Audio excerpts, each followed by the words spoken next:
Alhamdulillahirabbil alamin wa bihi nasta'inu ala umuri dunya waddin. Wassalatu wassalamu ala al-mabuthi rahmatan lil alamin nabiyyina Muhammadin wa ala alihi wa ashabihi ajma'in. Usikum wa nafsi bi taqwallahi azza wa jalla kama qala subhanahu wa ta'ala fi kitabihil karim. Ya ayyuhalladzina amanu taqullaha haqqa tuqatih wa la tamutunna illa wa antum muslimun. Thumma amma ba'd. Para hadirin sekalian, para bapak ibu rahimakumullah, alhamdulillah, marilah kita senantiasa memuji Allah, bersyukur padanya atas karunia nikmat yang Allah Subhanahu wa taala selalu berikan kepada kita hingga detik ini. Dan kembali di antara nikmatnya Allah Subhanahu wa taala pada kita, kesempatan malam hari ini kita kembali dipertemukan di majelis yang berbahagia ini, majelis yang mulia ini, bukan untuk urusan dunia kita, namun sekedar mencari ridhonya Allah Subhanahu wa taala, memenuhi perintah Allah dan Rasulnya, untuk senantiasa belajar menuntut ilmu terkait dengan agama kita. Para sekalian, rahmatnya Allah Subhanahu wa taala, kita masih melanjutkan bahasan kita terkait dengan apa yang disampaikan oleh Imam Nawawi dalam buku beliau Riyadhus Shalihin. Dan pada kesempatan malam hari ini kita akan bacakan di antara hadis-hadis yang dikumpulkan oleh Imam Nawawi dalam bab Al-Qanaah. Ya, dalam bab Al-Qanaah. Yang apa? Sekitar.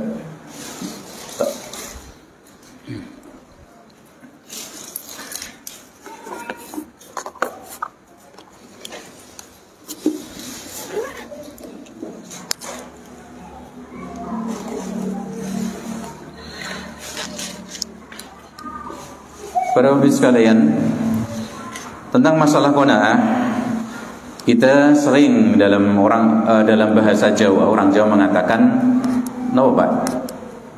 Nrimo ing pandum. Ya, nrimo ing pandum. Sebagaimana juga disebutkan oleh para ulama, Syekh Salim Al-Hilali, beliau katakan yang namanya qanaah itu adalah ridho bima qasamullah. Ridho dengan pembagian Allah. Nggih, padha sami. Gitu, nrimo ing pandum, ya, ridho dengan pembagian Allah Subhanahu wa taala.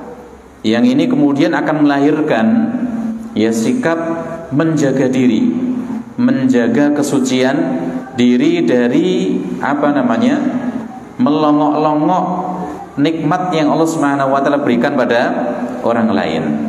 Ya, kita sudah sampaikan pada kesempatan yang lalu bahwasannya sifatnya kita manusia itu orang seneng apa yang kita miliki itu dilongok-longok, ya, dipengini sama orang lain, apalagi diambil, ambakno kursiti, gitu ya. Ambaknya cuma sekedar, walaupun cuma sekedar 1.000, 2.000 rupiah, 5.000 rupiah, tapi kalau diambil tanpa hak, tanpa kerelaan kita nggak senang. Ya, tapi kalau kita sudah rela, maka bagaimanapun nggak sekedar 5.000, 2.000, mungkin 100.000, 1 juta kita akan berikan dengan kelapangan diri kita. Nah, oleh karena itu, karena orang lain tidak suka kalau hartanya miliknya itu kita ganggu, maka bagaimana? Maka kewajiban bagi kita adalah ya kita menjaga diri kita. Ojo nganti milik, jangan sampai mengini ya punya keinginan terhadap miliknya orang lain. Nah, ini bisa kita peroleh, ya, bisa kita dapatkan dengan mudah kalau kita punya sifat qanaah. Oh, iki sing tak tombo, iki sing paling apik. Yang saya dapatkan ini yang paling bagusnya. Ini yang menjadi takdir Allah Subhanahu wa taala bagi saya. Ini sing terbaik mesti. Ya, oleh karena itu bagaimana sikap ini yang harus kita munculkan. Ya, bukan berarti para bapak sekalian orang yang sudah belajarnya banyak bukan berarti kemudian udah qanaah, enggak mesti, Pak. Ya, karena sifat qanaah ini harus diperoleh dengan perjuangan yang ekstra. Kita harus minta pada Allah Subhanahu wa taala supaya mudah diberikan sifat ini. Ya, orang mungkin tahu ilmunya, ya, terima yang pandum dan sebagainya, orang banyak tahu. Punya ilmu, tambah ilmunya dia tambah tahu. Tapi bagaimana? Ya, untuk bisa mempraktikannya tetap butuh pada perjuangan. Ini disebutkan oleh para ulama dengan kata mujahadah. Maka di antara hal ketika seorang hendak mensucikan dirinya, mensucikan hatinya, jiwanya, satu resep yang disebutkan oleh Syekh Abu Bakar Jabir Al-Jazairi, yaitu apa? Harus mujahadah, bersungguh-sungguh. Ya, untuk apa? Untuk berusaha membersihkan jiwanya. Sing ora apik dilangi. Ya, dipaksa dulu. Ya, sebagaimana kita ya melatih fisik kita saat kita menjalankan ibadah-ibadah pada Allah Subhanahu wa taala, sebagaimana juga bagaimana jiwa kita butuh yang namanya disebutkan oleh para ulama dengan kata riyadhah.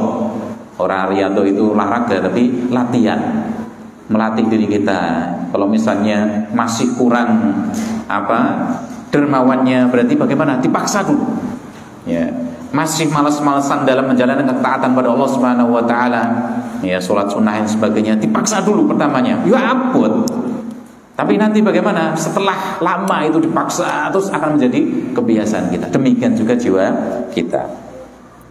Nah, para bapak sekalian, para ibu yang rahmati Allah Subhanahu wa taala, di sini Imam Nawawi menyebutkan beberapa ayat Allah Subhanahu wa taala yang menjadi bukti atau menjadi dasar bagi kita untuk bersikap qanaah dan menjaga diri.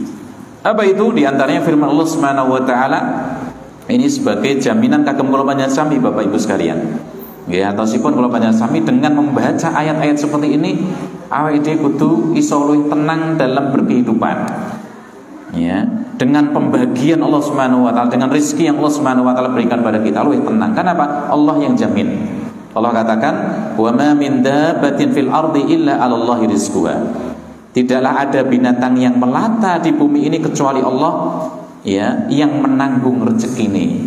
Sing nanggung sinten, Mbak? Allah. Ya, kadang-kadang orang ya nonton wong liya Pak biasanya Pak. Wanake akeh. Ya. Kadang-kadang kayak gitu Pak ya. Anaknya akeh banget ting sundul koyo terwelu. Kadang-kadang kayak gitu Pak. Pernah dengar saya soalnya kayak gitu ya. Ya. Boyo iso sing nyukupi sebagainya. Ya padahal bagaimana? Nanti yang nyukupi siapa? Allah Subhanahu wa taala. Ya kita sing ngomong ya ora melu nyukupi kok. Ya kan? Ya maka bagaimana? Jangan khawatir sekali lagi gitu ya Pak ya. Wa ma min dabbatin fil ardi illa 'alallahi rizquha. Tidaklah ada binatang melata di muka bumi kecuali Allah yang menanggung rezekinya. Ya, kata dabbah itu disebutkan secara bahasa ya itu adalah segala sesuatu binatang yang ada di muka bumi ini sing gadah sikil mboten gadah sikil. Sikile papat utawi loro utawi pinten Pak kali nggih? 2 atau 4 atau bahkan tidak punya napa kaki sama sekali. Ini disebut sebagai dabbah. Ya, binatang melata. Ini termasuk menungso. Yang ada di muka bumi. Meskipun secara kebiasaan kalau kata disebutkan kata dabbah dalam bahasa Arab itu ya, para bapak sekalian, itu sing disebut biasanya adalah binatang yang berkaki 4. Jaran sebagainya itu. Ini kata sekolah panjang sami, ini penggunaan kata secara kebiasaan uruf. Ya, kados misalipun kata motor. Nggih Pak nggih, motor niku napa biasane? Jane napa Pak? Motor niku kan penggerak nggih. Untuk kagem tracer niku nggih wonten motore. Kagem mesin-mesin berat itu ada motornya. Tapi awake dhewe pun dibiasakan menjadi kebiasaan di kaum kita itu nyebut motor berarti apa? Gini kok sing jaba niku. Numpak apa kowe? Motor, ora numpak tracer niku mesti. Nggih, tapi apa? Itu. Nah, ala kulli hal kita kembali lagi, segala sesuatu yang ada di muka bumi ya dabbah binatang melata Allah yang jamin rezekinya. Bagi kita cukup ya mengerahkan usaha kita dengan sebaik-baiknya ya dengan cara yang terbaik, dengan cara yang halal untuk cari rezekinya Allah. Sementara hati kita tawakalnya tetap pada Allah Subhanahu wa taala. Jadi hati digunakan untuk tawakal, sementara kaki dan tangan kita, anggota tubuh kita digunakan untuk usaha. Niku mun rase ngaten niku. Nggih, itu yang kita lakukan. Demikian juga Allah Subhanahu wa taala mengatakan dalam surat yang berikutnya, surat Al-Baqarah 273, Allah katakan lil fuqara, ini sedekah ini maksudnya. Ya, yang sedekah yang diberikan itu untuk siapa? Lil fuqara alladziina ukhsiru fisabilillah. Untuk para fakir yang mereka itu terhalangi. Ya, karena apa? Fisabilillah. Ya, terhalangi enggak bisa usaha, Pak. Orang-orang fuqara ini yang datang di kota Madinah waktu itu. Ya, muhajirin dari kota Mekah pergi kota Madinah, mereka berjihad. Mereka ada juga sing ngangsu kawruh sama Nabi seperti Abu Hurairah dan Ahlu Suffah. sehingga terhalangi ra iso nyambut gawe. Sehingga para ulama mengatakan, ya orang yang fisabilillah di sini sing kadang-kadang yo ra iso nyambut gawe, enggak bisa mendapatkan penghasilan sendiri, termasuk para tholabul ilmi. Nggih, tholibul ilm. Sing saniki jenenge santri niku. Nggih, Pak nggih. Iso nyambut gawe mboten santri. Zaman riyen biasanya nyambi, saya mboten saged. Ya, kadang-kadang ada santri-santri yang betul-betul nggak punya, orang tuanya nggak betul ada. Tapi bapak ibu ini niat betul-betul pengen anakku ben pinter. Ya, anak saya betul-betul tahu agamanya Allah Subhanahu wa taala. Maka ini juga orang-orang yang berhak mendapatkan sedekah, sebagian ulama mengatakan termasuk itu zakat. Ya, termasuk dapat zakat, Pak. Ya, demikian.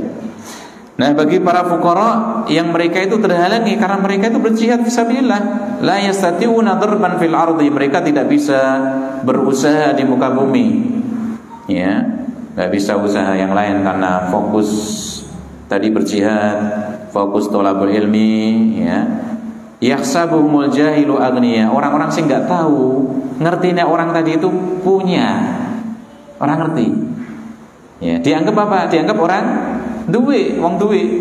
Karena apa? Minat ta'affuf, karena mereka menjaga diri atau njaluk wong liya. Ya.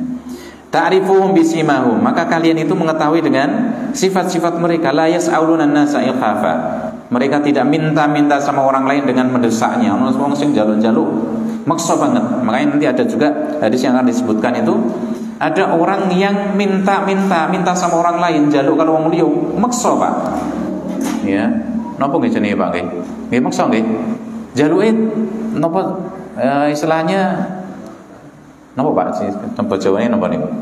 Ya jaluke kaya wong maksa gitu loh, terus-terusan jaluk terus gitu. Sampai yang ngasih itu ya akhirnya ngei, tapi ngasihnya tidak dengan ridho, tapi apa?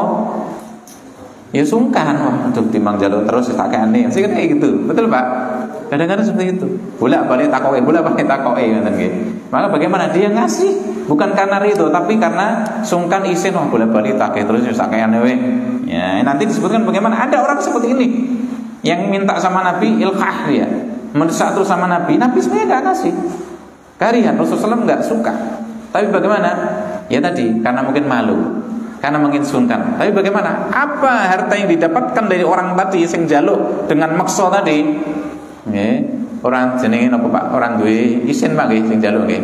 Sing ngei malah isin, sing jaluk orang duwe isin. Iki jenenge rai napa Pak? Gede kan nggih. Nah, bagaimana? Nah, itu disebutkan itu enggak berkah nanti hartanya. Artinya tidak berkah gitu ya. Nah, ini para bapak sekalian rahmati Allah Subhanahu wa taala, ini juga menjadi patokan bagi kita semuanya ya, untuk menjadi orang yang ya tidak mudah minta sama orang lain, jaluk-jaluk karo wong liya yen ora butuh banget, ora peksa gitu Pak ya. Kemudian juga walladzina idza anfaqu lam yusrifu wa lam yaqturu wa kana baina dzalika qawama. Dan orang-orang yang mereka itu berinfak membelanjakan hartanya tanpa yusrifu, tidak berlebihan, orang boros. Walam yaqturu, namun juga tidak pelit. Wa kana baina dzalika qawama, tapi di tengah-tengah antara itu. Nah, ini sing apik niki, pertengahan. Nah, niki biasanya awake dhewe niku yen boros niku biasanya pas duwe entuk akeh nanti lali. Pokoke nang nggone nyekel duit iki gatel tanganku. Yen rantek urung trimo. Ayo entek malah bingung. Biasanya ngaten Pak nggih. Nggih duwe gatel tangane ben. Ya saya kadang-kadang kalau lagi ngaten iso critane ngalirin sangat niku. Saya itu kalau pegang uang, kalau punya uang banyak, gatel tangan saya. Makanya dibelanjakan terus. Nah, ini nggak boleh seperti ini Pak. Ini berarti bagaimana israf. Ya, demikian juga nggak boleh pelit. Ya, kadang ada orang karena pingin ngirit, saking ngirit kanggo dewe kanggo anak bojone diirit-irit banget. Nah, ya, jangan itu duwe. Ya, tapi bagaimana? Dia pengen ngirit, mesake. Ya secukupnya, sewajarnya. Ya, sewajarnya. Pertengahan antara itu semuanya. Demikian juga Allah mengatakan dalam ayat yang sering kita dengarkan, wa ma khalaqtul jinna wal insa illa liya'budun. Tidaklah aku ciptakan jin dan manusia kecuali untuk beribadah kepadaku. Nah, ini para bapak sekalian sebagai bukti jelas bahwa bangsa jin itu wonten. Nggih. Sudah sangat jelas sekali, banyak ayatnya, banyak juga hadisnya. Ma uridu minhum min rizqin wa ma uridu ayutimun. Aku kata Allah tidak mengendaki dari mereka rezeki. Nggih, ibadah sama Allah Subhanahu wa taala bukan berarti ben Allah tambah sugih, mboten. Nggih. Demikian juga aku tidak mengendaki Allah supaya mereka memberi makan padaku. Ya, sebagian para ulama mengatakan mentafsirkan ini artinya termasuk diri kita sendiri, termasuk anak-anak kita juga niku sing maringi rezeki Allah Subhanahu wa taala. Maka disandarkan, ya Allah katakan aku tidak menginginkan dari kalian itu memberi rezeki kepadaku. Karena apa? Semua orang itu, semua makhluk termasuk diri kita sendiri, sing nanggung hidup kita, rezeki kita Allah. Maka disandarkan itu pada Allah. Artinya kamu sendiri, ya rezekimu sing nanggung Allah. Ya rezekimu yang nanggung Allah Subhanahu wa taala. Nah, para sekalian yang rahmati Allah Subhanahu wa taala, ini beberapa ayat yang disebutkan oleh Al-Imam Nawawi. Demikian juga beliau menyebutkan hadis-hadis yang cukup banyak ya kaitannya dengan masalah ini. Tadi sudah saya ringkaskan beberapa faedahnya dari beberapa buku ya, yang kita bisa mungkin ambil 1-2 faedah dari hadis ini. Karena sekali lagi bahwa setiap hadis menika para Bapak Ibu sekalian, karena Nabi itu diberikan oleh Allah Subhanahu wa taala namanya Jawami'ul Kalim. Ucapannya ringkas namun isinya sangat padat, sangat luas sekali. Saya ikut kata seperti para ulama itu ketika membedah satu hadis bisa sampai bahkan puluhan, ratusan faedah bisa diambil dari satu hadis, gitu ya. Nah, di sini ada hadis yang disebutkan oleh Abu Hurairah radhiyallahu anhu. Ya, dari Nabi Muhammad SAW, Rasul mengatakan laisal ghina an kathratil arad. Bukanlah kekayaan sejati itu dengan banyaknya harta. Arad di sini diartikan sebagai ulama ya, Imam Nawawi mengatakan mal, harta. Ya, Syekh Utsaimin menyebutkan dengan lebih khusus lagi, sebenarnya kata arad itu adalah harta selain emas dan perak, liyane duit. Ya, kuwi bondo. Duwe lemah, duwe hewan napa Pak? Jenenge napa raja napa Pak? Raja kaya nggih. Yen duit niku napa raja Brono nggih. Terus mangke kita yen salah nggih kula diimutne. Nggih. Nah, kata arad itu sebenarnya adalah bermakna harta selain uang, emas dan perak. Namun kemudian ini dianggap umum. Ya, bahwasanya kata arad itu adalah untuk harta. Ya, bukanlah kaya sejati itu dengan banyaknya harta. Namun apa? Walakinnal ghina, akan tapi kekayaan sejati itu adalah ghinan nafsi, itu kekayaan jiwa. Nah, niki sing kula panjenengan sami goleki Pak, para ibu sekalian. Nggih, sugih napa istilahipun ati. Nggih, kaya hati, kaya jiwa kita. Entah kita itu hartanya banyak atau sedikit, sing penting niki sing awake digoleki sik. Nggih. Kita dengan punya kekayaan hati, kita dalam kondisi kaya juga kita nggak lupa. Kita dalam kondisi mboten gadah, kita kaya hati, kita juga tetap napa istilahipun sabar, tetap qanaah itu dengan pemberian Allah Subhanahu wa taala. Yang penting ini, kaya miskin kita, yang penting duwe niki. Duwe napa? Yaitu apa? Kekayaan hati, ghinan nafs. Nah, dari sini para Bapak Ibu sekalian, ulama menyebutkan kaya yang bermanfaat dan terpuji itu adalah kaya jiwa. Ya, sehingga dengan itu apa? Dengan itu akan merasa cukup dengan pembagiannya Allah. Ya, pembagiannya Allah Subhanahu wa taala. Piro-piro ditompo, piro-piro disyukuri, piro-piro ridho. Ya, demikian juga tidak tamak dan berusaha meraih ya perkara yang mulia, ma'aliyal umur. Nah, semidah melih ini apa kaitannya dengan sifat qanaah disebutkan di depan, bahwasannya kaya jiwa itu lahir dari sifat qanaah. Ya, ada sifat qanaah, kita akan kaya jiwa kita. Mungkin-mungkin Allah Subhanahu wa taala ngangsaraken kula panjenengan sami diberikan kekayaan jiwa ini bagaimanapun kondisi kita. Soalnya nopo? Soalnya sing jenenge donya kula panjenengan sami sampun ngertos piyambak, kadang teng dhuwur, kadang teng isor mubeng terus. Ora mesti duwe terus, ora mesti turah terus. Kadang yo kadang-kadang kurang barang. Nggih, Pak nggih. Ora mesti sing akeh niku cukup kadang-kadang. Nggih, Pak nggih. Terus mboten? gitu wakeh. Anake wis ambiah. Si kuliah, turu kuliah, 4 kuliah. Ya akeh hasilnya dibanding liyane, tapi yo napa Pak? Penyalurannya juga banyak kan itu. Nah, oleh karena itu banyak sedikitnya yang kita miliki, yang penting kula panjenengan sami mugi-mugi terus diparingi qanaah sama Allah Subhanahu wa taala, diberikan kekayaan jiwa. Nah, ini yang pertama hadisnya, kita ambil sedikit-sedikit. Kemudian yang berikutnya adalah hadisnya Abdullah bin Amru radhiyallahu anhuma. Anna Rasulullah SAW qala, bahwasanya Rasulullah SAW beliau pernah bersabda, qad aflaha, sungguh beruntung, ya sungguh berjaya. Siapa itu? Man aslama, orang yang masuk Islam. Berarti sing ora mlebu Islam tidak akan beruntung. Sebab apa? Orang diterima agamanya di sisi Allah Subhanahu wa taala dunia akhirat hanya kalau datang membawa Islam. Ya, datang bawa Islam. Oleh karena itu ini yang menjadi semangatnya para sahabat Nabi, Pak. Para sahabat Nabi itu kan ngertos sing jenenge kota Madinah, kota Mekah itu kan kota terbaik. Benar betul, Pak? Gitu. Kota haram, kota suci. Tapi bagaimana Nabi, para sahabat Nabi, begitu Nabi Muhammad SAW meninggal dunia, mereka nyebar kemana-mana, Pak. Ke Mesir, ke Baghdad, ke Afrika, bahkan sampai jauh sekali dalam rangka menyebarkan Islam. Mereka tahu yang namanya tanah kota Madinah, tanah Mekah itu istimewa. Tapi mereka bagaimana? Mereka justru keluar dari sana dalam rangka apa? Menyebarkan Islam. Menyebarkan Islam. Ya, sehingga kemarin mungkin pernah disampaikan juga bahwasanya sampai Buya Hamka itu ya punya prediksi bahwasanya Islam itu sudah datang di awal-awal kemunculan Islam. Zamannya Muawiyah bisa jadi sudah sampai ke Indonesia. Ya, karena memang hubungan dagangnya ya bangsa Arab dengan daerah Indonesia sudah sudah dari zaman dulu. Kita sudah sampaikan itu apa? Kapur apa itu? Kapur barus. Ya, di hadisnya Nabi itu kaitannya dengan jenazah itu, yang biasa ngurus jenazah mesti apal hadisnya itu.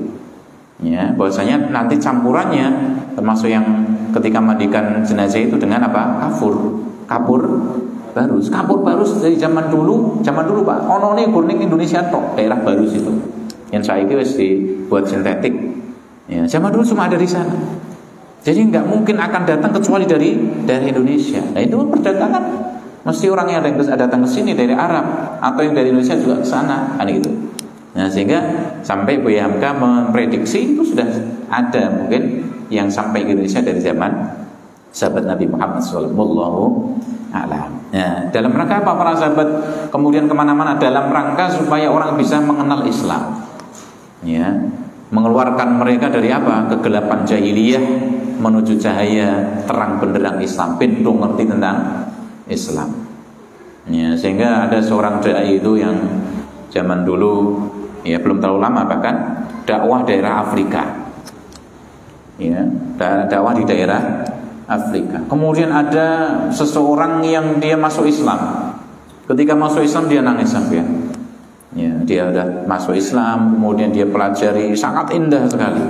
Betul-betul indah sekali. Berbeda dengan apa yang sudah dipelajari sebelumnya dari agama-agama yang lainnya. Kemudian bagaimana nangis Pak dia, Pak? Kenapa nangis? Kenapa baru hari ini Islam datang ke tempat kami? Daerah Afrika itu. Kenapa nggak dulu sementara bapak saya, moyang saya, nenek saya, kakek saya mereka meninggal dalam kondisi bukan dalam kondisi Islam. Nah, ini kan tugas kula panjenengan sami ugi di Indonesia juga masih ada daerah-daerah juga yang belum terjamah oleh dakwah, Pak. Wonten Pak nggih wonten. Nggih teng Jawa menten sekathok ya. Apalagi di daerah yang terpencil pelosok. Nah, oleh karena itu bagi kita semuanya harus juga punya keinginan untuk menyebarkan dakwah ini. Nggih semampu kula panjenengan sami. Nggih sekuat tenaga kula panjenengan sami, bisa dengan harta-harta, dengan tenaga-tenaga, dengan ilmu semuanya harus berusaha punya peran dan andil untuk menyebarkan Islam. Nah, di sini Rasul mengatakan ya bahwasannya ya sungguh beruntung, sungguh berjaya orang yang masuk Islam. Waruziko kafafan, dan diberikan rezeki cukup. Wa qanna'ahu Allah bima adah, dan Allah Subhanahu wa taala jadikan dia itu qanaah dengan apa yang diberikan padanya. Ya, dijadikan qanaah, terima ing pandum dengan apa yang sudah diberikan oleh Allah Subhanahu wa taala. Allah Rasulullah katakan di sini bahwasanya sungguh berjaya, sungguh beruntung orang yang demikian. Wis mlebu Islam, rezekine yo cukup, kan iku diparingi apa, Pak? Qanaah wis apa meneh sing golek ijal. Ya, Masya Allah, dia dapatkan banyak kebaikan dengan itu semuanya. Ya, makanya kalau misalnya yang dua terakhir itu tapi yang pertama nggak dapat, dia nggak beruntung juga. Kayak rezekinya cukup, yo qanaah tapi ra Islam, nggak beruntung, Pak. Ya, tidak beruntung juga, karena ini kunci kebaikan awalnya dari keislaman juga. Nah, para sekalian yang dirahmati Allah Subhanahu wa taala, dari hadis ini ya, ini bisa diambil fikih hadisnya ya. Yang ini 5 tidak tempat saya tulis ini ya, kita lanjutkan ke hadis yang berikutnya dulu berarti ya. Ya. Para sekalian rahmati Allah Subhanahu wa taala, hadis yang berikutnya adalah hadisnya Hakim bin Hizam radhiyallahu anhu. Ya, beliau katakan sa'altu Rasulullah fa'atani.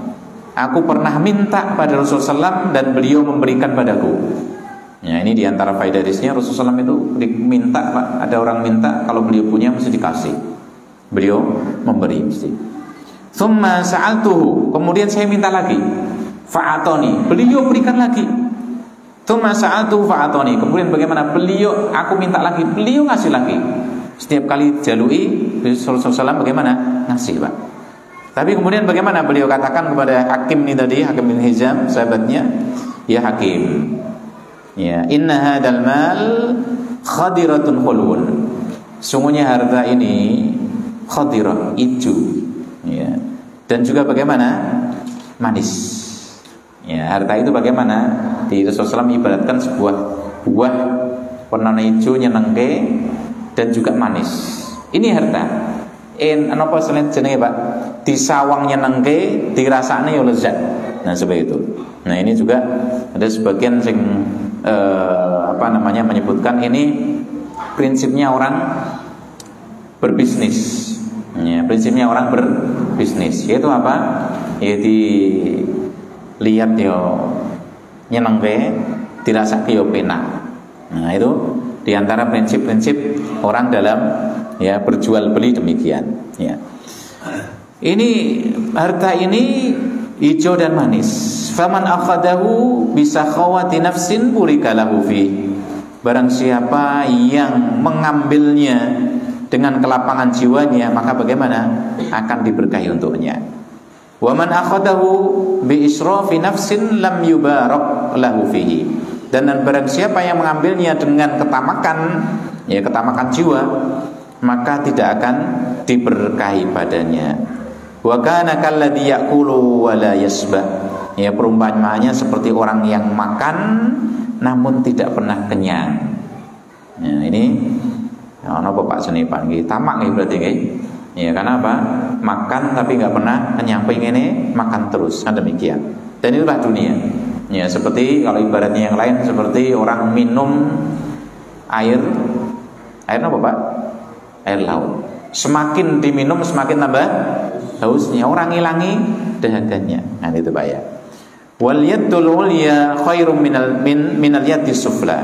Dan tangan yang di atas itu lebih baik dibandingkan tangan yang ada di bawah. Sing ngeki luwih apik timbang sing nompo, kan gitu Pak ya.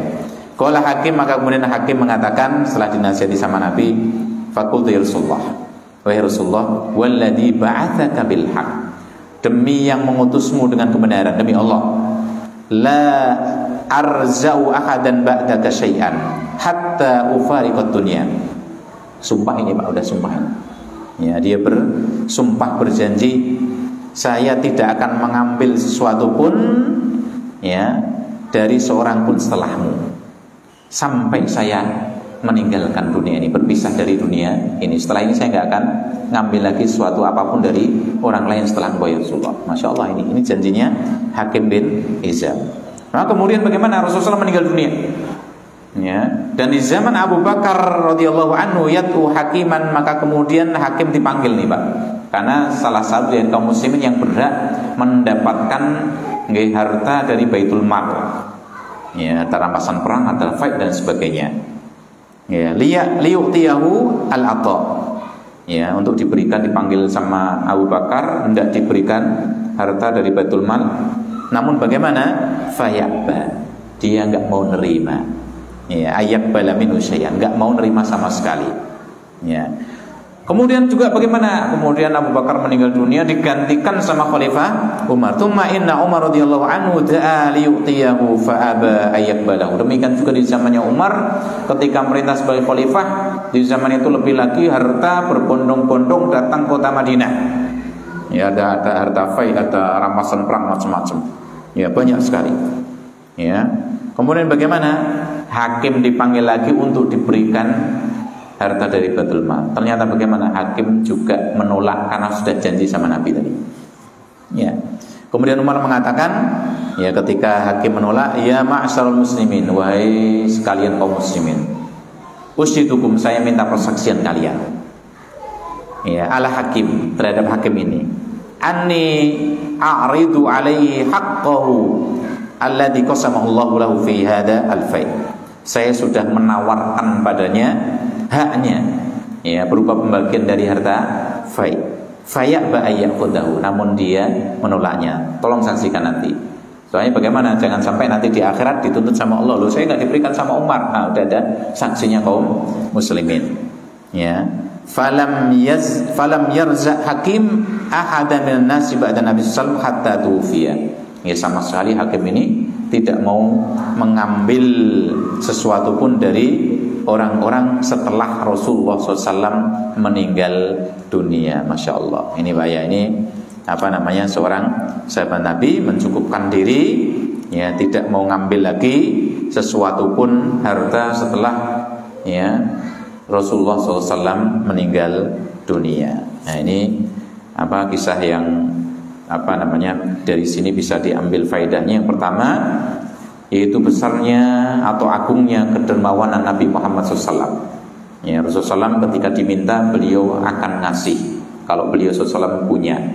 Ya, sampai-sampai ada disebutkan Rasulullah SAW lagi dikasih sama orang. Ada orang ngasih hadiah sama Rasulullah SAW dengan sebuah baju. Rasul senang dipakai Pak. Dan itu kebiasaannya Nabi Pak. Yang dikai tinggu Pak. Nggih, soalnya napa ben sing seneng. Sampeyan zaman niku, zaman rumiyin sing jenenge klambi niku jarang-jarang sahabat Nabi, sebagian sahabat Nabi duwe ini kursi tok til. Ya awake dhewe pinten, Pak? Sak lemari katanya lemarine kurang. Nggih. Tambah terus tambah lemarine. Nggih. Engko lemarine kebak meneh tambah meneh lemarine meneh nggih, Pak. Jam meneh sinten ibu-ibu nggih? Ibu-ibu kali bapak sing kathah rasuane sinten, Pak? Ibu-ibu nggih. Terus nih bener nih, ibu-ibu napa-napa seragami sakniki. PKK seragami, Dawis seragami. Niku wingi napa jalan sehat seragami. Mungkin pengajian seragami meleh. Masya Allah nggih.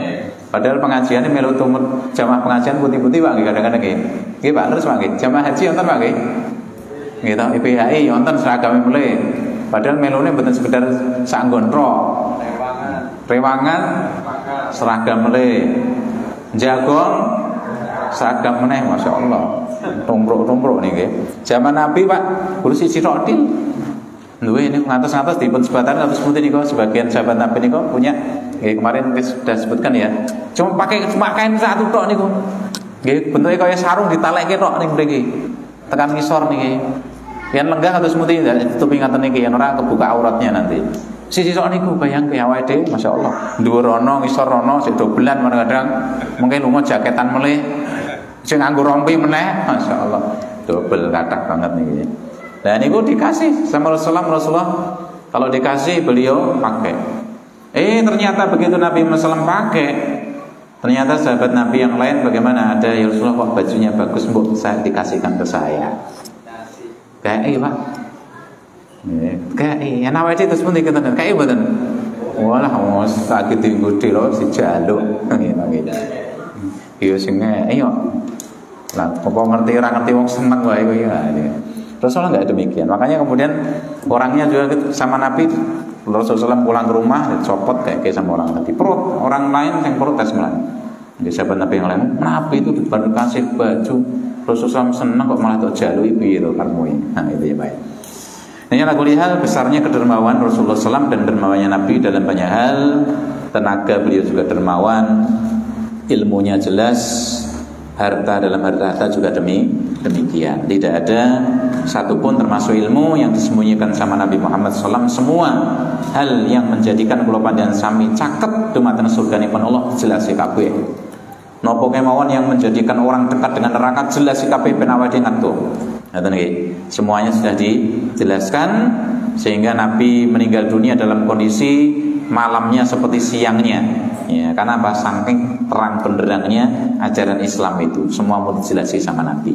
Nah, kewajiban kula panjenengan sami kantun manut miturut nyuntuh teladani Nabi Muhammad SAW ora sah gawe napa istilahipun ajaran piyambak mun dijelaskan kabeh.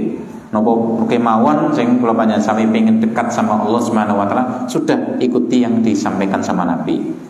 Ya, termasuk ingkang kula panjenengan sami Pak amun kesupen ya, termasuk dalam hal bersolawat nih, saya ingat nih, kalau mengimut nih, solawat yang terbaik tentu solawat yang diajarkan sinten Pak?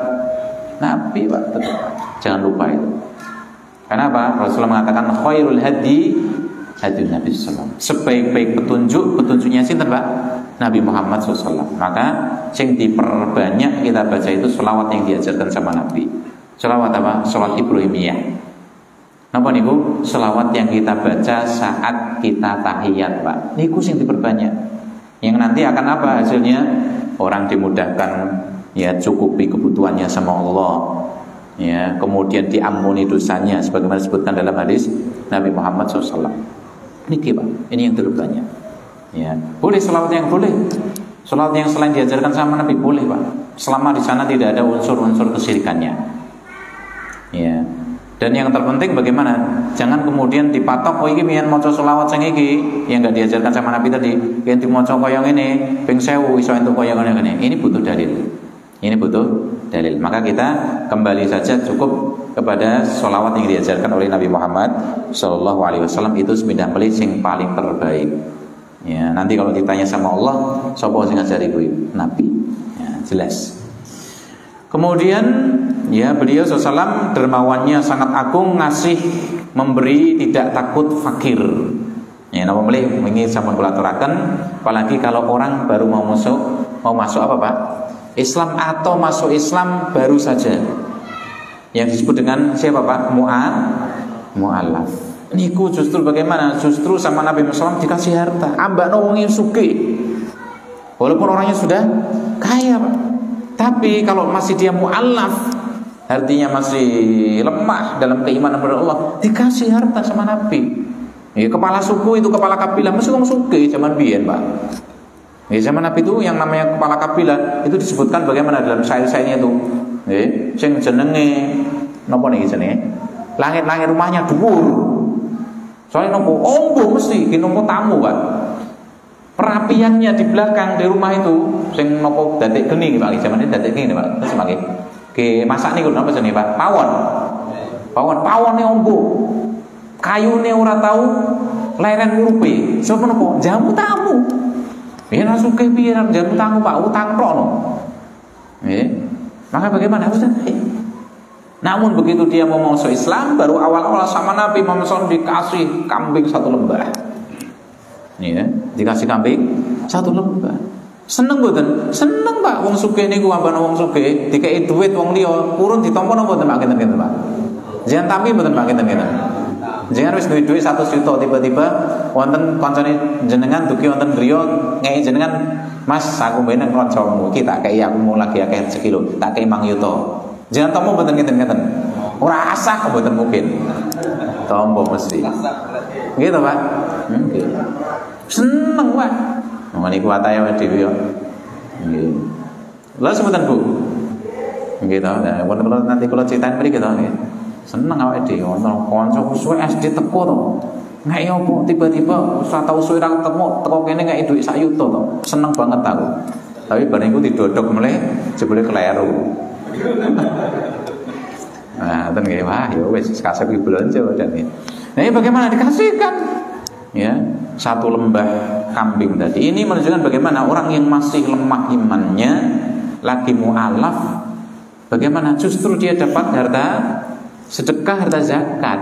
Zakat Pak nggih, harta zakat ya. Makanya di salah satu di antara asnaf yang 8 dapat zakat itu siapa? Mu'allafatu qulubuhum.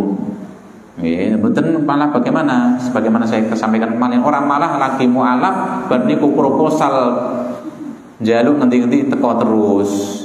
Nanti saat tumbuk aku lagi mlebu Islam malah proposal saya teko setumbuk ngene. Urusan bangunan masjid, urusan yatim piatu, proposal mulai nanti setumbuk. Ya, ini justru ini tentu tidak pas.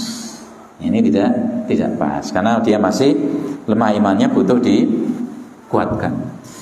Kemudian juga yang kedua faedahnya bahwasanya memberi itu lebih baik daripada ngambil saja. Memberi lebih baik dibandingkan yang menerima. Kemudian juga menjaga diri ta'afuf dari minta-minta pada orang, ya, tanpa adanya hajat kebutuhan. Ini hendaknya dihindari. Jadi berusaha kita menjaga diri dari minta-minta pada orang lain yang orang kebutuhan sing mendesak. Yang kebutuhan yang mendesak betul-betul ora duwe nggih monggo. Arep endi meneh. Gitu, Pak. Ya, makanya ini yang kita berusaha lakukan. Kemudian juga bahwasanya pemimpin muslim hendaknya menyampaikan hak pada pemiliknya, sebagaimana tadi Abu Bakar, Umar juga demikian, berusaha menyampaikan haknya orang kepada yang memang berhak mendapatkannya. Nah, demikian. Kemudian berikutnya para bapak sekalian, para ibu yang rahmati Allah Subhanahu wa taala, hadis yang berikutnya adalah hadisnya Abu Burdah, ya, dari Abu Musa al-Asy'ari radhiyallahu anhu. Beliau katakan kharajna ma'a Rasulullah sallam fi ghazatin. Kami itu keluar pergi bersama Rasulullah sallam dalam sebuah peperangan, ghazah. Ini adalah peperangan yang diikuti sama Nabi, itu ghazwah. Namun kalau tidak sekedar mengirim utusan saja untuk melakukan peperangan, namanya ya sariyah di sana, ya, diutus sariyah. Wa nahnu sittatun, kami jumlahnya 6 orang, ya, sittatun nafarin. Bainana ba'irun na'taqibuhu. Ya, di antara kami itu ada yang bawa satu unta yang kami menaikinya secara bergantian, siji tok genten-genten. Soalnya kursi tok. Ya. Fanakibat aqdamuna wa nakibat qadami. Ya, kaki kami sampai kemudian lecet-lecet perjalanan jauh. Demikian juga kakiku juga sampai lecet-lecet, wasaqatat adfari, sampai kuku kakiku lepas. Nanti copot, Pak. Dari perjalanannya aduh panas. Fakunna nalfun, ya. Nalufu, fakunna nalufu ala arjulina al-khirab. Dan kami membalut kaki-kaki kami dengan secari kain, ya, sobekan kain. Fasumiyat ghazwatadati riqa. Maka peperangan tersebut disebut dengan peperangan Daturiqa. Lima kunna na'sibu ala arjulina minal khiraq. Disebutkan kami itu membalut kaki-kaki kami dengan sobekan kain. Qala Abu Burdah, laju Abu Burdah, sahabat ini mengatakan, fa haddatsa Abu Musa bihadzal hadits tsumma kariha dzalika. Ya, Abu Musa pertamanya sing cerita ini dia ceritakan dari sini kejadiannya, sampai kami kondisinya demikian, sampai kaki kami dibalut dengan kain tadi. Kemudian setelah cerita beliau agak menyesal, kayak orang senang cerita, kok malah tak cerita kayak gitu ya. Beliau katakan, ma kuntu asna'u bi an adkurahu. Saya itu sebenarnya enggak senang untuk menceritakan ini. Qala ka'annahu kariha ayyakuna syai'an min amalihi afsha. Ya, seolah-olah beliau itu, atau seakan-akan beliau itu enggak suka kalau amal kebaikannya itu disebarkan sama orang lain. Nah, ini tadi sekadar menunjukkan kepada kita, ya, bahwasanya kondisi para sahabat Nabi sedemikian, ya, sederhananya, sampai bahkan dalam peperangan sekalipun, ya, mereka sampai kakinya demikian. Ini menunjukkan bahwa mungkin kakinya juga nggak pakai sandal itu, ya, orang nganggo sandal sampai bisa lecet-lecet, sampai kukunya juga lepas juga dan sebagainya, ya. Nah, kemudian yang terakhir yang kami sampaikan pada kesempatan malam hari ini adalah hadisnya Amr bin Taghlib. Ya. Yang beliau katakan anna Rasulullah SAW utiya bimal aw sabyin faqassamahu. Ya, bahwasanya Rasulullah didatangkan kepada beliau harta, ya, atau tawanan perang. Faqassamahu. Ya, maka kemudian beliau bagikan itu. Ya, dan beliau biasanya tidak menunda untuk baginya. Fa'ata rijalan wa taraka rijalan. Ada orang-orang yang diberikan sama Nabi bagian harta tadi. Sebagian yang lain tidak dikasih sama Rasulullah SAW. Fabalaghahu anal ladina taraka atabu. Ya, kemudian sampai berita kepada beliau bahwa orang yang nggak dikasih ada sebagian yang ngeluh, orang dikei, gitu ya. Padahal bodoh-bodoh, ya, apa namanya, masyarakat di waktu itu. Ya. Maka kemudian bagaimana beliau berpidato, Pak? Dijelaskan sama orang-orang sahabatnya yang mungkin tadi ngeluh dan sebagainya. Fahamidallah, beliau memuji Allah Subhanahu wa taala, ya, tsumma atna alaih, menyanjung Allah. Ini diantaranya para ulama mengatakan di antara sunnahnya, anjurannya dalam berkhutbah itu diawali dengan pujian, dengan hamdalah, ya, memuji Allah dan juga bersolawat pada Nabi Muhammad sallallahu alaihi wasallam. Tidak mesti dengan khutbah hajah. Ya, tidak mesti dengan khutbah hajah, innal hamdalillah dan sebagainya. Tidak mesti. Ya. Kemudian bagaimana? Dilanjutkan. Beliau katakan amma ba'du, adapun setelah itu. Fa wallahi demi Allah, inni la'uti rajula wa ada'u rajula. Saya memberikan kepada seorang sementara yang lain saya enggak berikan. Ya. Walladhi ada'u ahabbu ilayya minal ladzi utiya. Sementara orang yang saya tinggalkan gak saya kasih itu lebih saya cintai dibandingkan saya kasih. Walakinni innama utiya aqwaman.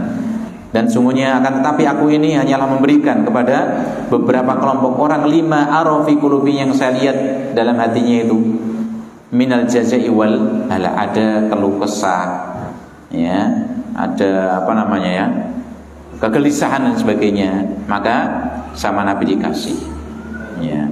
Ini bukan berarti Rasulullah mengetahui yang gaib, Pak, ya, hatinya orang. Ya, kecuali bagaimana? Kecuali kalau Allah Subhanahu wa taala memberi tahunya, ada tanda-tandanya gitu ya. Mungkin ini ada tanda-tandanya orangnya kok. Iki ketoain radikai keluh kesah dia, ya, dan sebagainya. Kemudian wa aqilu aqwaman ila ma ja'alallahu fi qulubihim minal ghina wal khair. Dan aku pasrahkan, ya, aku sandarkan sekelompok orang yang lain dengan apa yang Allah Subhanahu wa taala berikan dalam hati mereka berupa kekayaan hati dan kebaikan. Minhum Amru bin Taghlib, di antara mereka adalah Amru bin Taghlib. Nah, ini bagaimana diserahkan sama Allah Subhanahu wa taala. Udah yakin nih, orang-orang seperti ini dia tawakal kepada Allah, rasa qanaahnya, merasa cukup dengan Allah Subhanahu wa taala sudah saya yakini sehingga tidak saya kasih. Ya, sehingga tidak saya kasih. Maka kemudian periwayatnya yaitu sahabat Amr bin Taghlib, beliau katakan fa wallahi demi Allah ma uhibbu annali bi kalimati sallam khumran nu'am. Ya, tidak ada sesuatu yang lebih saya cintai dibandingkan kalimat Rasulullah SAW, lebih dibandingkan, ya, harta yang sangat berharga. Ya, disebut sampaikan bagaimana? Saya sudah pasrahin sama Allah Subhanahu wa taala. Ya, dengan kekayaan hatinya, dengan kebaikan dalam hatinya, saya udah pasain sama Allah Subhanahu wa taala. Amr bin Taghlib senang banget diomongin demikian sama Rasulullah sallallahu alaihi wasallam. Para hadirin sekalian rahmati Allah Subhanahu wa taala, faedah dari sini bahwasanya harta dan perhiasan dunia bukan ukuran kemuliaan dan kedudukan manusia. Nggih, sing kaya bisa mulia, yang enggak punya juga bisa mulia. Ya, mulianya seorang bukan sebab harta tadi, ada tidaknya harta, namun karena apa, Pak? Apa, Bu? Takwanya pada Allah Subhanahu wa taala. Sebagaimana juga nasab, garis keturunan juga demikian, ya, bukan menjadi patokan mulianya seseorang. Quraisy bukan Quraisy, ya, atau apa namanya, Arab bukan non Arab misalnya, ya, bukan itu. Namun kemuliaan seorang ada pada apa, Pak? Ketakwaannya pada Allah Subhanahu wa taala. Nah, pemelih kula panjenengan sami nasabe dengan Nabi juga adoh. Lha sebentar, Pak. Gitu, paling awake dhewe Nabi ini keturunane Nabi sinten, Pak? Rada adoh dhewe paling. Nabi Adam meneh wae. Nabi Adam kali Nabi sinten? Nabi Nuh paling. Ya. Nah, maka bagaimana ya sudah kita rasa jagake nasab kita. Yang dijagake nopo hanya apa? Takwa kita pada Allah Subhanahu wa taala. Nggih sinten kemawon. Kalau panjenengan sami semuanya enggak bisa jagake sinten-sinten, ya bagaimana hanya bersandar pada Allah dengan mengupayakan pada diri kita dengan takwa pada Allah Subhanahu wa taala. Kemudian anjuran untuk ridho dengan rezeki yang ada tanpa meminta dan tanpa ada kebutuhan yang ya mendesak, ya. Anjuran untuk bersikap ridho dengan rezeki yang Allah Subhanahu wa taala berikan. Ini beberapa hal yang kita baca pada kesempatan kali ini. Nah, dan kita akan lanjutkan pada kesempatan yang akan datang masih dalam bahasan tentang masalah hadis-hadis tentang qanaah. Ya, para bapak sekalian, di akhir majelis ini kita minta pada Allah Subhanahu wa taala, semoga Allah Subhanahu wa taala betul-betul menganugerahkan kepada kita kayaan hati. Allah berikan kepada kita sikap qanaah, yang nerimo dengan pandumnya Allah Subhanahu wa taala, sehingga betul-betul hal ini menjadikan kita seperti disebutkan oleh Nabi tadi, qad aflaha, betul-betul sungguh-sungguh beruntung, berjaya. Di mana itu? Di dunianya dan juga di akhirat kita. Demikian, wa akhu da'wana alhamdulillahirabbil alamin. Wassalamualaikum warahmatullahi wabarakatuh.